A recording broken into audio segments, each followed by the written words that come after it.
साथ जुड़ रहे हैं बसपा के पीके आज़ाद भारती, जो कि कुम्हरार विधानसभा से इस बार चुनाव लड़ने वाले हैं। तो आइए जानते हैं कि इनकी क्या चुनाव की क्या रणनीति है और ये आगे क्या करने वाला है।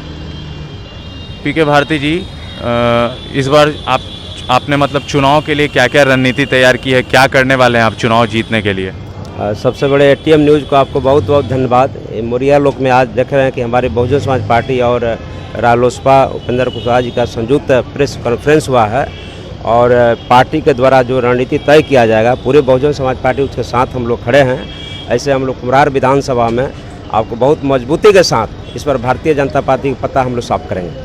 आज बिहार में 15 साल चाहे नीतीश कुमार जी रहे या लालू जी रहे, वो लोगों ने संविधान को टच ही नहीं किया। अगर संविधान को संपूर्ण रूप से लागू कर दिया जाए, मैं समझता हूं कि एक भी गरीब जो गरीब नहीं रहेंगे। आपको पता होगा कि भारत सरकार का डेटा है कि यहाँ पर 35% जनता जो है झुग्गी झोपड़ी में रहती है, लेकिन ये 15 साल लालू जी रहे, 15 साल नीतीश जी रहे, लेकिन बंटाधार कर दिया बिहार का हमेशा बंटाधार कर दिया। गरीबों को तो वोट चाहिए, लेकिन गरीबों का विकास नहीं चाहिए। दलितों मजलूमों का वोट चाहिए, लेकिन विकास नहीं चाहिए। लेकिन ये मजबूती के साथ आपको बता देना चाहते हैं, बहुजन समाज पार्टी अगर आती है तो बहुजन समाज पार्टी निश्चित तौर पर आपको कुम्हरार विधानसभा किया, बिहार का 243 विधानसभा पर बहुत मजबूती के साथ बहुजन समाज पार्टी और जो रिलायंस का जो दिशा निर्देश होगा उसके द्वारा हम लोग काम करेंगे और बहुत मजबूती के साथ विकास होगा।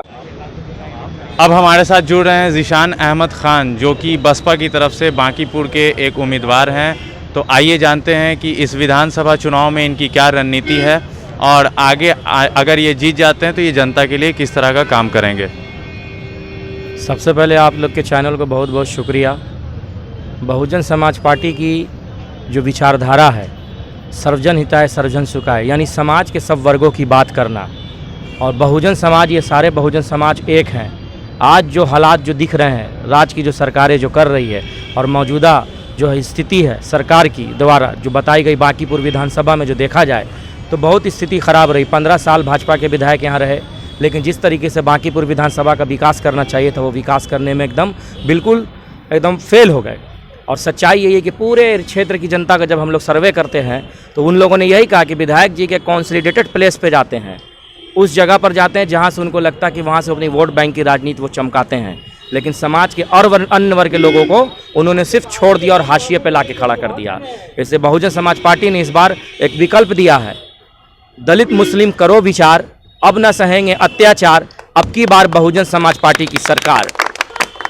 मसौढ़ी विधानसभा की जो स्थिति है कि जो वर्तमान सरकार, चाहे लालू जी की सरकार हो या नीतीश जी की सरकार हो, आज मसौढ़ी में जो हालात है, प्रत्येक दिन हत्या, लूट, छेड़खानी, बलात्कार और थाना के माध्यम से FIR तक नहीं होता है, तो यहाँ के बहुत बड़ी समस्या है। साथ ही साथ मसौढ़ी विधानसभा में बहुत से ऐसे गरीब हैं जिनको रहने के लिए घर द्वार नहीं है। अगर हमारी विधायक वहाँ पैदा होते हैं, हमारी सरकार बनता है, तो उत्तर प्रदेश के तर्ज पर बहन कुमारी मायावती बड़े पैमाने पर वहाँ के गरीब के ज़मीन बंटवारा किए हैं और बिहार में भी, और ख़ास करके मसौढ़ी विधानसभा में बहुत सारे ज़मीन हैं, उसको बंटवारा करने का काम हम लोग करेंगे। देश और दुनिया की बाकी खबरों के लिए जुड़े रहिए ATN लाइव इंडिया से।